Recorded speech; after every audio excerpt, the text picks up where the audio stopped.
السلام عليكم ورحمة الله وبركاته. ازيكم يا حبايبي؟ كل سنة وانتم طيبين.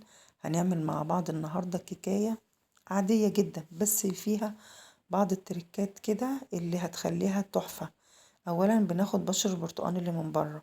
تاني حاجة، عندي البيض طبعا مطلعاه من التلاجة، لازم يكون في درجة حرارة الغرفة. فحطيت له مية فترة، ما تبقاش مغلية لحسن يطلع مسلوق، ما ينفعش. اولا بنعصر البرتقانة وبناخد نص كوباية من الزيت، بنحطها في الخلاط. طبعا كله هنضربه في الخلاط. وعند السكر هحط كوباية ونص من السكر، طبعا مع بشر البرتقال بيديله طعم حلو. طبعا البيض قلنا في درجة حرارة الغرفة. بحط 3 بيضات، يبقى نص كوباية من الزيت، 3 بيضات، كوباية ونص من السكر. دي المقادير. قد ايه بقى دقيق؟ كوبايتين من الدقيق.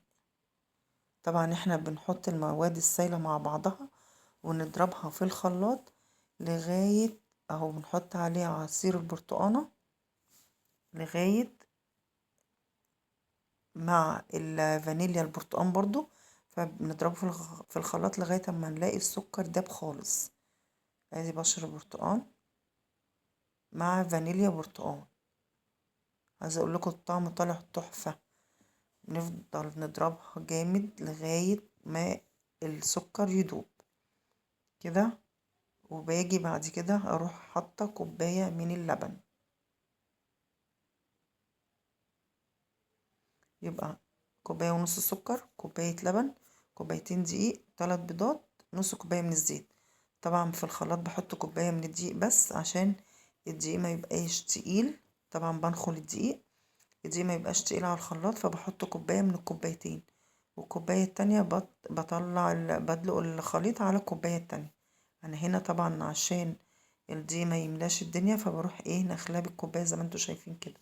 طبعا بحط كوباية واحدة بس، وابتدي ان انا اضرب تاني. بحط طبعا عليها نص الباكو بيكنج باودر، ما ننساش البيكنج باودر. حبايبي لو وصلتوا معايا هنا في الفيديو لغاية هنا، ما تنسوش اللايك والاشتراك في القناة وتفعيل زر الجرس عشان يوصلكوا كل جديد. اهو طبعا هحط طبعا الجزء السائل دوت مع كوباية الدقيق اللي ناقصة، لان انا لو حطيت كوبايتين دقيق في الخلاط هيبقى تقيل عليه وهيتحرق. لا، وبقلب بالاسبياتولا فلقيتها طبعا مكلكعة، فهجيب المضرب واقلب بيه. يا رب يا حبايبي يكون الفيديو عجبكم.